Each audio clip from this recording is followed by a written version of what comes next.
¿Qué tal, amigos? ¿Cómo están? Ya estamos otra vez con más información. Amigos, pues resulta que la UNAM aceleró la revisión del comité de la FES Aragón por el caso de esta ministra Yasmín Esquivel. Sabemos pues que está esta revisión de del supuesto plagio a la tesis, de esta ministra, aunque hay que señalar y no hay que dejar de mencionarlo. Curiosamente, empieza a surgir esto ahora que ella busca la presidencia de la Suprema Corte de Justicia de la Nación. Fíjense, se había hablado pues que el día de hoy Yasmín Esquivel tendría que presentarse a la UNAM para recibir la información, el veredicto sobre esta revisión a la tesis de esta ministra. Pues resulta que en una entrevista con un abogado de la UNAM, este abogado dijo que el título de Yasmín Esquivel no está en riesgo, es intocable. Esto, pues, debido a los argumentos que ha estado dando la oposición de que no solo debe presentar su renuncia, no solo a la aspiración de la presidencia de la Suprema Corte, sino además su renuncia como ministra de la Suprema Corte. Además de esto, dicen los opositores que en dado caso de confirmarse un plagio, la UNAM retiraría pues esta cédula, este título de Yasmín Esquivel. Esto es lo que viene argumentando la oposición. Obviamente esto lo hacen pues con el afán de acelerar, de subir el nivel del encono, de subir pues de hacerlo grande, todo este tema. Pues resulta que el día de hoy en una entrevista en este espacio de Ciro Gómez Leiva, le hacen esta pregunta a este pues ex abogado de la UNAM. Dice él que no importa cuál sea el veredicto de la UNAM, no pueden tocar el título de Yasmín Esquivel. Vamos rápidamente a escuchar pues esta entrevista en la cual pues despeja muchas dudas y sobre todo adelanta ya un posible veredicto de esta biblioteca de la UNAM, que sería la encargada de revisar pues este tema del supuesto plagio de Yasmín Esquivel. Y fíjense, también hay información donde dicen que en dado caso de comprobarse un plagio, no sería culpa de Yasmín Esquivel, sino de esta tutora que ayudó a Yasmín Esquivel a pues redactar su tesis. ¿Por qué? Porque al parecer esta tutora no solo ayudó a Yasmín Esquivel, sino ha ayudado a muchos alumnos y encuentran similitud en varias tesis en las cuales esta tutora ayudó a los alumnos. Quiere decir que esta tutora pues de alguna manera solapó o incluso indujo a estas personas a escribir una tesis pues parecida, o sea, muy similar. Obviamente cambia pues algunos puntos de vista ya personales, donde pues ahí hay los cambios, pero la mayoría se habla de una similitud por culpa de esta tutora. Vamos a escuchar esta entrevista en la cual pues este ex abogado de la UNAM despeja muchas dudas, pero sobre todo dice el título de esta ministra es intocable. Vamos rápidamente a escuchar. Andrade Sánchez. Eduardo, ¿cómo está? Muy buenos días. ¿Qué tal, Marco? Lourdes, muy buenos días, gusto en saludarte. Igualmente, en su calidad de ex abogado general de la UNAM y que conoce usted bien cómo son estos procesos, ¿qué es lo que se revisa aquí? Es decir, parecía que la pregunta es obvia.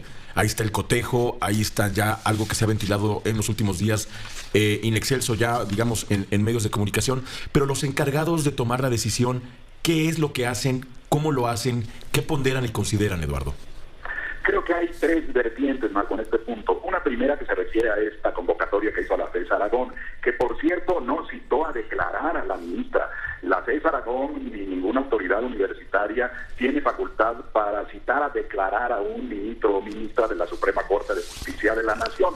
Lo que hizo la FES Aragón es convocar a aquellos que participan en esta circunstancia que se pretende aclarar sobre los textos de las tesis de hace 35 años, que lo que a su derecho convenga lo manifiesten y ponen un correo al cual se pueden hacer llegar estas manifestaciones. Seguramente la ministra hará llegar los elementos que ella tiene, no porque esté obligada a declarar, porque su título es un título válidamente emitido, que cumplió todos los requisitos de la legislación universitaria y que no puede ser anulada ni por el tribunal universitario, ni siquiera por un tribunal del fuero común, porque ya en todo caso ese título está firme desde que se emitió con base en el examen profesional que sustentó la ministra. De modo que esta primera vertiente es de índole académica, verificar las circunstancias que están en duda, que se aclare, y eso es bueno porque desde el punto de vista de la opinión pública, que en las redes ha juzgado de manera ruin, excesiva, violenta, cruel a una persona que ha hecho una excelente carrera a lo largo de muchísimas décadas y que se ha ganado ese lugar en la Suprema Corte, a partir de una publicación hecha a través de medios que no tienen una validez estrictamente oficial, que está basado en algunas imágenes que no están comprobadas. Eso es justamente lo que tendría que verificar ahora la FES Aragón a partir de lo que digan quienes participaron en ese proceso que ha abierto dudas en la opinión pública y que desde el punto de vista, te digo, académico, formal, realizado por una instancia de tipo académico como la FES Aragón, tendrá una función de aclaración hacia la sociedad, pero no tiene ninguna obligatoriedad, no es vinculatoria jurídicamente, ni tiene la universidad, ni su tribunal, ni ninguna otra autoridad la capacidad de poner en duda un título que ya está firmemente expedido y que tiene validez total. Dicho de otra manera, Eduardo, dicho de otra manera, y perdón que le interrumpa, es decir, lo que dictamine la Facultad de Estudios Superiores Aragón no invalida el título que actualmente ostenta Yasmín Esquivel, no importa lo que decidan, no importa si, digamos, validan este plagio a favor o en contra, ¿el título está intocable?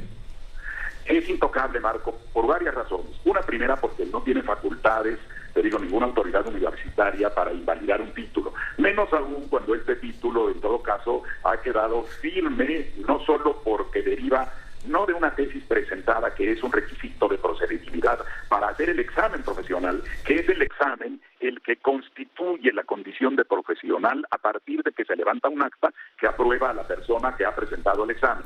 De manera que ni hay facultades, ni hay la posibilidad de invalidar un título que tiene esa antigüedad, ni además existen elementos para configurar el plagio como delito. Bueno, eso ya estaría... eso no existe porque no hay ninguna previsión normativa al respecto. Eduardo, buenos días. Entonces, si la Facultad de Estudios Superiores Aragón supongamos que determinara que existió un plagio, entonces no pasaría nada si no se invalida el título, todo quedaría igual. Efectivamente, porque es más, no puede existir un plagio, porque el plagio es un concepto jurídico que está tipificado en el Código Penal. Aún suponiendo que esas similitudes que existen dieran lugar a una posible duda, como lo han dado, eso es verdad, aún suponiendo que el pronunciamiento del análisis fuera en un sentido o en otro, esto solo tendría un efecto sobre la opinión pública, sobre la aclaración que seguramente hará la ministra, porque ya lo ha dicho, ya hizo un posicionamiento, ya mantiene una posición que me parece muy firme, respetable, admirable, de una mujer valiente que está... Más allá de esas consideraciones, Eduardo, más allá de esas consideraciones respecto al personaje involucrado en esto, el proceso tal cual, suponiendo, sin conceder, que se acredite una figura similar al plagio, para no entrar en tecnicismos jurídicos, no pasaría nada. Es que, ¿sabes qué, Marco? El tecnicismo jurídico aquí es fundamental. El juicio que se haga sobre los derechos de una persona debe basarse en el derecho objetivo, en lo que digan las leyes, en lo que digan las normas aplicables. ¿Y entonces cuál sería la figura, Eduardo? En las redes sociales. Estoy de acuerdo. Mira, entonces, pero si no es plagio, entonces, ¿cuál es la figura que estaría atendiendo la Facultad de Estudios Superiores de Aragón? ¿Cuál sería el supuesto? Hay dos tesis muy similares, una de ellas es de un personaje relevante que no voy a entrar en consideraciones respecto a su actuar profesional. ¿Cuál es el supuesto? ¿Qué es lo que investiga la FES Aragón? Mira, yo creo que sería una especie de dictamen académico diciendo cuál es el resultado del análisis que hubiese hecho de las manifestaciones que hagan estas personas a las que convocó. Y eso tendría simplemente una connotación, como lo he insistido varias veces, de tipo académico, formal, pero no con un carácter público obligatorio. Y lo más importante, Marco, también creo que es algo que no se puede perder de vista, que es la tercera vertiente, la de carácter político que hay aquí atrás. La ministra ha tenido una presencia brillante en la Corte, defendiendo posiciones jurídicamente válidas, muy bien sustentadas, como la que realizó frente al cuestionamiento que se hizo a la reforma eléctrica, y ella comprobó con argumentos jurídicos muy sólidos que esa reforma tiene bases constitucionales. intereses muy fuertes de tipo económico. Y esto ha provocado una embestida política para tratar de descalificarla en la búsqueda de la presidencia de la Corte, lo cual también tiene una connotación que debe ser juzgada públicamente. El hecho de que personas que tienen estos intereses puedan propiciar una injerencia en la decisión interna de la Suprema Corte. Yo espero que los ministros de la Suprema Corte defiendan su independencia no solo de los poderes públicos, sino de los poderes fácticos, de los grandes poderes económicos que pretenden incidir en sus decisiones. Yo creo que los ministros y ministras no se dejarán influir por ese tipo de acciones virulentas de carácter político, que no son extrañas a los sistemas de nombramiento de jueces de alto nivel constitucional. Ha pasado en los Estados Unidos contra personas que se han propuesto para la Suprema Corte, y la Corte estadounidense y sobre todo el Congreso, que se determina en esos casos, no se ha dejado influir, ha juzgado a las personas en razón de su capacidad jurídica y de sus méritos, y no de los ataques políticos que se les formulan desde fuera. Yo espero que la Suprema Corte actúe. Fíjense nada más de qué manera este periodista pregunta una y otra vez que entonces, ¿qué va a pasar? Que entonces no le van a hacer nada. Pareciera que les da coraje lo que está diciendo este exabogado de la UNAM, cuando él dice, no hay razón para quitarle el título, tocar la cédula, y sobre todo este exabogado dice, yo admiro a esta ministra por la manera en que se está defendiendo, y parece que a ellos les da coraje que alguien defienda a esta ministra. Además de esto, dice este abogado, yo espero que los ministros de la Suprema Corte actúen de manera ajena, actúen de manera independiente, no solo de lo que diga la UNAM, sino también de los poderes fácticos, de los poderes políticos, como es este grupo conservador. De verdad, estos periodistas no quedaron a gusto con lo que dijo este ex abogado de la UNAM. Amigos, yo los dejo con esta información, espero les haya gustado, los invito a que se suscriban a este canal, también los invito a que me sigan en mis redes sociales, estamos en Facebook y en Twitter, donde estamos subiendo toda esta información. Me dio mucho gusto saludarlos, nos vemos en la siguiente nota, hasta la próxima.